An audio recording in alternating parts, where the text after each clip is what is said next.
ನಮಸ್ಕಾರ ವೀಕ್ಷಕರೇ, ಕುಂದಗೋಳ ತಾಲೂಕಿನ ಕಮಡೊಳ್ಳಿ ಗ್ರಾಮದ ದರ್ಗಾ ಕಮಿಟಿಯ ದರ್ಪ ಇದೀಗ ಸಾರ್ವಜನಿಕರ ಆಕ್ರೋಶಕ್ಕೆ ಕಾರಣವಾಗಿದೆ. ಧರ್ಮದ ಹೆಸರಿನಲ್ಲಿ ನಡೆಯುತ್ತಿರುವ ಗೂಂಡಾಗಿರಿಯ ಬಗ್ಗೆ ಗೆಲ್ಲಿಲ್ಲದ ದೂರು ಕೇಳಿ ಬರ್ತಾ ಇವೆ. ಹೌದು, ಕುಂದಗೋಳ ತಾಲೂಕು ಕಮಡೊಳ್ಳಿ ಗ್ರಾಮದ ಕೌಲ್ಪೇಟೆ ಓಣಿಯಲ್ಲಿರುವ ಹಜರತ್ ರಾಜ್ಬಿ ಮಾ ಸಾಹೇಬ್ ದರ್ಗಾ ಕಮಿಟಿಯ ಪಾರದರ್ಶಕತೆ ಈಗ ಪ್ರಶ್ನೆಯಾಗಿದೆ. ಸಾರ್ವಜನಿಕರಿಂದ ಸಂಗ್ರಹಿಸಿದ ಹಣದ ಲೆಕ್ಕ ಕೇಳಿದ್ದಕ್ಕೆ ಇಲ್ಲಿ ಮಾರಣಾಂತಿಕ ಹಲ್ಲೆಗಳು ನಡೆಯುತ್ತಿವೆ ಎಂಬ ಗಂಭೀರ ಆರೋಪ ಎಲ್ಲೆಡೆ ಸದ್ದು ಮಾಡ್ತಾ ಇದೆ. ಪತ್ರಿಕಾಗೋಷ್ಠಿಯಲ್ಲಿ ಮಾತನಾಡಿದ ಸಂತ್ರಸ್ತ ಖಾದರ್ ಸಾಬ್ ಬುಬ್ಜಿ ಅವರು ಹಳೆಯ ಘಟನೆಯನ್ನು ನೆನಪಿಸಿದ್ದಾರೆ. 2014ರಲ್ಲಿ ಅಸ್ತಿತ್ವಕ್ಕೆ ಬಂದ ಈ ಯಂಗ್ ಕಮಿಟಿಯು ಪ್ರತಿ ವರ್ಷ ಸಾರ್ವಜನಿಕರಿಂದ ಚಂದಾ ವಸೂಲಿ ಮಾಡುತ್ತದೆ. ಸುಮಾರು 3-4 ವರ್ಷಗಳಿಂದ ಈ ಹಿಂದೆ ನಡೆದ ಒಂದು ಧರ್ಮಸಭೆಯಲ್ಲಿ ಡಿಜೆ ಸೌಂಡ್ ಕಡಿಮೆ ಮಾಡಿ ಎಂದಿದ್ದಕ್ಕೆ ಇದೇ ಕಮಿಟಿಯ ಕೆಲ ಸದಸ್ಯರು ಹಾಗೂ ಕಿಡಿಗೇಡಿಗಳು ಖಾದರ್ ಬಾಸಾ ಅವರ ಮೇಲೆ ಮಾರಣಾಂತಿಕ ಹಲ್ಲೆ ನಡೆಸಿದ್ದರು. ಈ ಪ್ರಕರಣವು ಇತ್ತೀಚೆಗಷ್ಟೇ ರಾಜಿ ಸಂಧಾನದ ಮೂಲಕ ಕೋರ್ಟ್ನಲ್ಲಿ ಅಂತ್ಯಗೊಂಡಿತ್ತು. ಆದರೆ ಈ ಕಮಿಟಿಯ ದರ್ಪ ಇಷ್ಟಕ್ಕೆ ನಿಂತಿಲ್ಲ. ದರ್ಪದ ಅವಧಿ ಇನ್ನೂ ಮುಂದುವರೆದಿದ್ದು ಅದೆಷ್ಟೋ ಘಟನೆಗಳು ನಡೆದಿವೆ.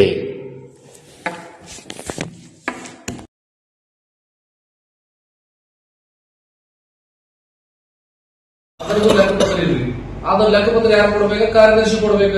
ಹೌದ್ರಿ, ಈ ಕಮಿಟಿ ಒಳಗ ಕಾರ್ಯದರ್ಶಿನೂ ಲೆಕ್ಕ ಕೊಡ್ಲಿಲ್ಲ. ನಾವು ಕೇಳೋದು ಒಂದು ಹಂಗ ಒಂದು 7-8 ವರ್ಷ ಹೋಗ್ತದ.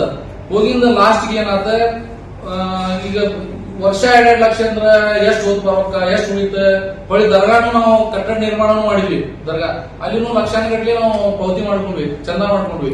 ಆ ಚಂದ ಪಾವತಿ ಹರದ್ರಿ, ಖರ್ಚು ಮಾಡ್ಯಾರ. ಉಳಿದ ಬಾಬತ್ ಒಂದು ಒಗ್ಗೂಡಿಗಾರ ಸೇರ್ಬೇಕ, ಇಲ್ಲಾಂದ್ರ ಕಮಿಟಿ ಅಕೌಂಟ್ಗಾರ ಸೇರ್ಬೇಕ. ಇವರ ಕಿಶೆದಾಗ ಇಟ್ಕೊಂಡು ಖರ್ಚು ಮಾಡಕ್ ಬಂದ್ರಿ. ನಾ ಈ ಕಮಿಟಿ ಒಳಗ ಸಹ ಕಾರ್ಯದರ್ಶಿ ಇರ್ಲಿ. ನಾವ್ ಒಂದ್ ಮಾತು ಕೇಳಿದೆ ಅವ್ರಿಗೆ, ಇದ್ರ ಲೆಕ್ಕ ಕೊಡ್ರಪ್ಪ ಅಂದ್ಬಿಟ್ಲೆ ನಾನು ಏನ್ ಮಾಡಿದ್ರೆ ಹಣದ ಬಿಟ್ರೆ. ನಾ ಲೆಕ್ಕ ಕೇಳಿದ್ಬಿಟ್ಲೆ ಏನ್ ಮಾಡಿದ್ರೆ ಜಗ್ಗ್ಯಾಟ್ ಹಣದ್ರೆ ಕಂಪ್ಲೇಂಟ್ ಆಗುವ ಅದು 1 ವರ್ಷ 1.5 ವರ್ಷ ಅಂತ ಹೇಳಿದ್ವಿ. ಮತ್ತ ಆ ಪ್ರಕಾರವಾಗಿ ಬಿಟ್ವಿ ನಾವು. ಮತ್ತೀಗ ಹಂಗ ಚಾಲು ಆದ್ರಿ. ಈಗ ವರ್ಷ 2 ಲಕ್ಷ ಉಳಿದೈತೆ ಅಂದ್ರ ಒಂದು 10-15 ವರ್ಷ ಅಂದ್ರೆ ಎಷ್ಟು ಆಗ್ತದೆ? ಈಗ ನೀವು 2014 ಕಮಿಟಿ ಮಾಡಿ ಕಾರ್ಯದರ್ಶಿ ಜವಾಬ್ದಾರಿ ಇರ್ತದ್ರಿ ಬೈಲಾ ಪ್ರಕಾರವಾಗಿ. ಇವರು ನಮ್ಮ ಎಲ್ಲಾ ಮೆಂಬರ್ಗಳಿಗೆ ಲೆಕ್ಕ ಕೊಡ್ಲಿಲ್ಲ. ಭೌತಿಕ ಬುಕ್ದಾಗ ರೊಕ್ಕ ತಗೊಂಡ್ರ ಖರ್ಚು ಮಾಡಿದ್ದು ಲೆಕ್ಕಿಲ್ಲ, ಹೊಳಿ ಬಾಬತ್ ಉಳಿದಿದ್ದು ಇಲ್ಲ. ಈಗ ಕಮಿಟಿ ಈಗ ರಿನ್ವಲ್ ಇಲ್ರಿ, ಡೆಡ್ ಆಗಿರ್ಬೋದು ಇದು ಕಮಿಟಿ. ಹೌದಾ? ಆ ಡೆಡ್ ಆಗೈತೆ ಅಂದ್ರೆ ಮತ್ತೆ ಇಲ್ಲಿ ತನೂ ಈಗ 2 ವರ್ಷದ ಹಿಂದ ತನೂ ಮಾಡ್ಕೊಂಡಾರ ಇವರು. ಉದಾಹರಣೆಗೆ ಈಗ 2026 ಸರ್, ಈ 26ದಾಗ ನಾವು ಮಾಡೀವಿ, ಹಿಂದ್ 25 ಅವ್ರು ಮಾಡ್ಯಾರ. ಒಳ್ಳೆ 24ರಾಗ ನಾವು ಮಾಡಿದ್ವಿ. 24ದಾಗ ನಾವು ಗಿಲ್ಬುಕ್ ಸಮೇತವಾಗಿ ಮಾಡಿದ್ವಿ, ಗಲೀಜ್ ಮಾಡಿದ್ವಿ. ನಾವು ಮಾಡಿದ್ವಿ ದೈವ ಉಳಿತು ನಮ್ಗೆ. ನಾವು ಖರ್ಚು ಬಾಕಿ ಖರ್ಚು ಇದನ್ನು ಜಮಾ ಖರ್ಚು ಬಾಕಿ ಈ ಲೆಕ್ಕ ತಗೊಂಡ್ರೆ 2 ಲಕ್ಷ ರೂಪಾಯಿ ಉಳಿತಲ್ಲಿ. ಆ 2 ಲಕ್ಷ ರೂಪಾಯಿ ಎಲ್ಲಿ ಹೋಗ್ಬೇಕ್ರಿಪ್ಪ? ನಾವು ಇಟ್ಕೊಂಡೇ ಬಂದ. ಈಗ ಒಗ್ಗೂಡಿನವ್ರ ಇಷ್ಟೆಲ್ಲ ದರ್ಗಾ ಕಟ್ಟಾರಂತಲ್ಲಿ ಆ ಪ್ರಾಪರ್ಟಿ ಒಳಗೆ ಯೂಸ್ ಮಾಡಕ್ ಕುಂತಾರಂತ, ದುಡ್ಡು ಬರಾಕ್ ಕುಂತೈತಿ ಏನಂತೇಳಿ ಅವರು ಲೆಕ್ಕ ಕೇಳಕ್ ಬಂದಿಲ್ಲ. ಈಗ ನಿಮ್ಮ ಆರೋಪ ಈಗ ನಮ್ಮ ಆರೋಪ ಏನ್ರಿ? ಬಿಲ್ ಸಮೇತವಾಗಿ ನೀವು ಪೂರ್ತಿ ರೊಕ್ಕ ಖರ್ಚು ಮಾಡಿರಿಲ್ಪ ಮಾಡ್ರಿ ನೀವು, ಆದ್ರೆ ಬಿಲ್ ಸಮೇತವಾಗಿ ಲೆಕ್ಕ ಕೊಡ್ರಿ ನಾವು ಕೇಳಕ್ ಬಂದಿವಿ. ಅವ್ರು ಕೊಡ್ಬೋದ್ರ, ನಾವು ಲೆಕ್ಕ ಕೇಳಕ್ ಬಂದಿಲ್ಲ, ನಮ್ಗೆ ಕೊಡೋದ್ರ. ಹೌದಾ? 1.5 ವರ್ಷ ಅಡ್ಡಾಡಿದೆ. ಈಗ ನಿನ್ನೆ ಏನ್ ಮಾಡಿದ್ರ, ಹಸನ್ ಸಾಬ್ ಇಮಾಮ್ ಹುಬ್ಬಳ್ಳಿ ಅನ್ನೋರು, ಅವರು ದೈವದ ಹಿರಿಯರೇ. ನಾವು ದೈವದ ಹಿರಿಯರ ಮಾಡಕ್ ಬಂದಿವಿ ಗುರು ಸರ್. ಈಗ ಮತ್ತೆ ಈ ವರ್ಷ ಹೋದ ವರ್ಷ ಅವ್ರ ಕಮಿಟಿಯಾರ ಮಾಡಿದ್ರೆ ನಾವೇನ್ ಕೇಳಕ್ ಹೋಗ್ಲಿಲ್ಲ, ಅವ್ರಿಗೆ ಹೋಗಿ ಬಿಡತ್ತ ಅಂತ ಹೇಳಿ ನಾವು ಬಿಡ್ವಿ. ಈ ವರ್ಷ ಮತ್ತೆ ನಾವು ಮಾಡಿದ್ವಿ. ನಾವು ಮಾಡಿಂದ ಈಗ ಎಲ್ಲಾ ನಾವು ಪದ್ಧತಿಯಾಗಿ ಮಾಡ್ತಿದ್ದೇವೆ ಲೆಕ್ಕಪತ್ರದ ಪ್ರಕಾರವಾಗಿ. ಅವ್ರಿಗೆ ಇವ್ರು ಜಗ್ ರೊಕ್ಕ ಉಳಿದಿರ್ಬೋದು ಅಂತೇಳಿ ಮತ್ತೇನ್ ಮಾಡಿದ್ರು, ಲೆಕ್ಕಪತ್ರ ಇವನು ಹಳೆ ಲೆಕ್ಕನು ತಗೋಬೇಕ.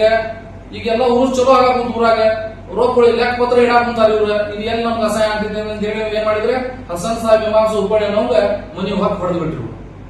ಅವ್ರ ಕಮಿಟಿ ಸಮಾಜದ ಹಿರಿಯರ ನಮ್ಮ ಊರಾಗ 4-5 ಜಮಾತ್ ಅದಾವ. ನಾವ್ ಎಲ್ಲಾ ದೈವರು ಕೂಡಿ ಉರುಸ್ ಮಾಡ ಹೋಗಿದ್ವಿ. ಆ ಉರುಸ್ ಮಾಡಿಂದ ಹಣ ಉಳಿದಿದ್ದ ಅಲ್ಲಿ ಒಳ್ಳೆ ಕೆಲಸ ನಾವು ಖರ್ಚು ಮಾಡ್ತೀವಿ. ಆದ್ರೆ ಲೆಕ್ಕ ಐತಿ ನಮ್ ಕಡೆ, ಡಿಟೇಲ್ ಲೆಕ್ಕ ಇದು ಈಗ ಒಂದ್ ನಾವು 2024 ಮಾಡಿ 24ರಾಗ 2 ಲಕ್ಷ ಉಳಿಸಿದ್ವಿ. ಅಧ್ಯಕ್ಷ ಮತ್ತೆ ಒಂದಲ್ಲ ಬೇನ ಸಿರಾಜ್ ಅಧ್ಯಕ್ಷ ಕಾರ್ಯದರ್ಶಿ ಮೇನ್ ಇರ್ತಾರಲ್ಲ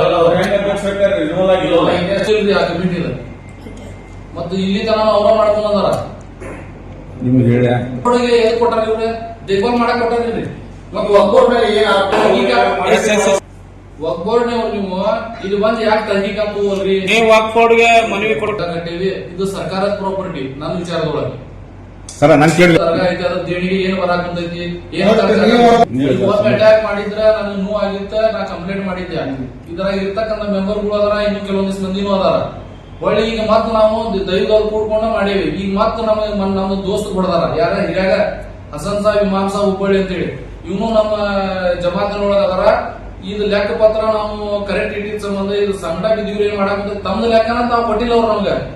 ನಮ್ಗಾರ ಕೊಡ್ಲಿ, ಇಲ್ಲ ಒಬ್ಬೊಡ್ನಾರ ಕೊಡ್ಲಿ, ಕೊಡ್ಬೇಕಿಲ್ಲ ಅವ್ರ.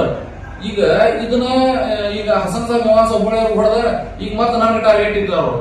ಈಗ ನಾ ಒಂದು ವಿಚಾರ, ನಂದು ರಿಕ್ವೆಸ್ಟ್ ಏನಂದ್ರೆ, ನಾ ಕೇಳಾಕ್ ಬಂದಿದ್ದ ಸರ್ಕಾರದ ಜಮೀನು ಒಗ್ಬೋರ್ಡ್ ಪ್ರಾಪರ್ಟಿ, ಇದ್ರದ ನೀವು ಒಗ್ಬೋರ್ಡ್ನವ್ರು ಬಂದ ತಹಕೀಕಾತ್ ಮಾಡ್ರಿ, ಇದ್ರದ ಇದು ದುರುಪಯೋಗ ಆಗಲಾರ್ದಂಗ ಮಾಡ್ರಿ ಅಂತ ಹೇಳಿ ನಾವು ಒಂದು ನಿಮ್ಗೆ ಹೌದ್ರಿ. ಯಾಕಂದ್ರ ಈಗ ನಾ ಈಗ ಪ್ರೆಸ್ ಮೀಟ್ ನಿಮ್ಗೆ ಮಾಡಾಕ್ ಬಂದಿನಲ್ಲ, ನನಗೂ ಜೀವ ಬೆದರಿಕೆ ಐತ್ರಿ. ಅದನ್ನ ಹೇಳ್ರಿ. ನಾನು ಕೂಟಿದ್ದು ಹಿಂಗ ನಡೆದ ಒಂದ್ 5-6 ವರ್ಷ ಆತ್ರಿ. ಈಗ ಮೊನ್ನೆ ನಮ್ಮ ದೋಸ್ತ ಇದು ಹಸನ್ ಸಾಬ್ ಇಮಾಮ್ ಸಾಬ್ ಹುಬ್ಳಿಯವ್ರ ಬಡ್ದಿಂದ ಈಗ ಹೊಳಿ ಮತ್ ನನಗೂ ಟಾರ್ಗೆಟ್ ಇಟ್ಟಾರಿ. ನನ್ಗಾಗ್ಲಿ ನನ್ನ ಫ್ಯಾಮಿಲಿಗಾಗ್ಲಿ ನಾ ಕೇಳಾಕ್ ಬಂದಿದ್ದೇನ, ನಾನು ಸರ್ಕಾರದ ಆಸ್ತಿಯ ತಹಕೀಕಾತ್ ಮಾಡ್ರಿ, ಚಂದ ಎಬ್ಸಾಕುಂತಾರ, ಖರ್ಚು ಮಾಡಾಕುಂತಾರ, ನಿಮ್ ಗಮನಕ್ಕೆ ಐತಿಲ್ಲ ಅಂತ ಕೇಳಾಕುಂತೇನೆ. ನಾನು ಒಬ್ಬ ಭಾರತೀಯ ಪ್ರಜೆ, ಸಂವಿಧಾನಾತ್ಮಕವಾಗಿ ನಾ ಕೇಳಾಕುಂತೇನ್ರಿ. ಇಲ್ಲಾಂದ್ರೆ ನಾ ಕೇಳಬೇಡ್ರಿ ಅಂದ್ರೆ ನಾ ಕೇಳಾಕ್ ಹೋಗಿಲ್ಲ, ಹೌದ್ರಿ.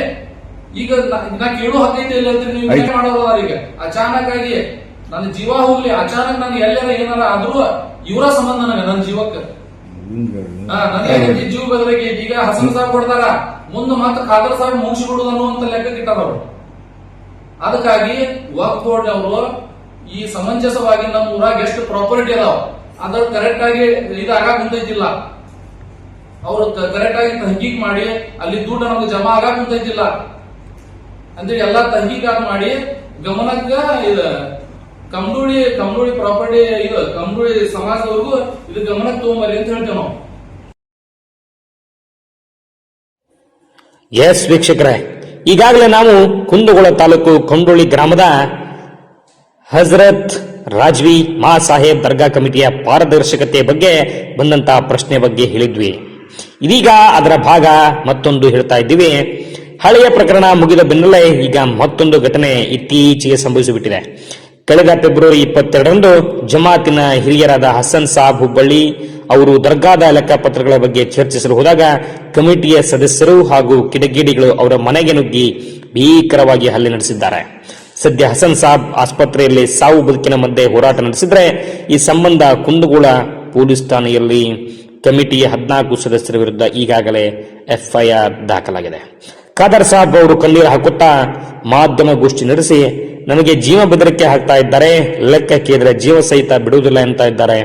ನನ್ನ ಪ್ರಾಣಕ್ಕೆ ಏನಾದರೂ ಅಪಾಯವಾದರೆ ಈ ದರ್ಗಾ ಕಮಿಟಿಯವರೇ ನೇರ ಹೊಣೆ. ಸದ್ಯ ಈ ವಿಷಯದ ಬಗ್ಗೆ ಜಿಲ್ಲಾಡಳಿತ ಹಾಗೂ ವಕ್ಫ್ ಮಂಡಳಿ ತನಿಖೆ ನಡೆಸಿ ನ್ಯಾಯ ಒದಗಿಸಬೇಕೆಂದು ಗ್ರಾಮಸ್ಥರ ಮೂಲಕ ಒತ್ತಾಯಿಸಿದ್ದಾರೆ. ಪತ್ರಿಕಾಗೋಷ್ಠಿಯಲ್ಲಿ ದಾದಾ ಪೀರ್ ಜಾಕಣಿ, ಅಬ್ದುಲ್ ಗನಿ ಸಾಬ್ ಅಲಿ ಖಾನನವರ್ ಸೇರಿದಂತೆ ಅನೇಕ ಹಿರಿಯರು ಉಪಸ್ಥಿತರಿದ್ದರು. ಈ ಗುಂಡಾವರ್ತನೆಯನ್ನು ತೀವ್ರವಾಗಿ ಖಂಡಿಸಿ ಕಾನೂನು ಸುವ್ಯವಸ್ಥೆಗೆ ಸವಾಲಾಗಿರುವ ಈ ಕಮಿಟಿಯ ವಿರುದ್ಧ ಅಧಿಕಾರಿಗಳು ಕಠಿಣ ಕ್ರಮ ಜರುಗಿಸುತ್ತಾರೆ. ಈಗಾಗಲೇ ಪ್ರಶ್ನೆ ಎದುರಾಗಿರುವ ಈ ಜಮಾತ್ ಬಗ್ಗೆ ಕ್ರಮ ಕೈಗೊಳ್ಳುತ್ತಾರೆ. ಇವೆಲ್ಲವನ್ನು ಕಾದು ನೋಡೋಣ.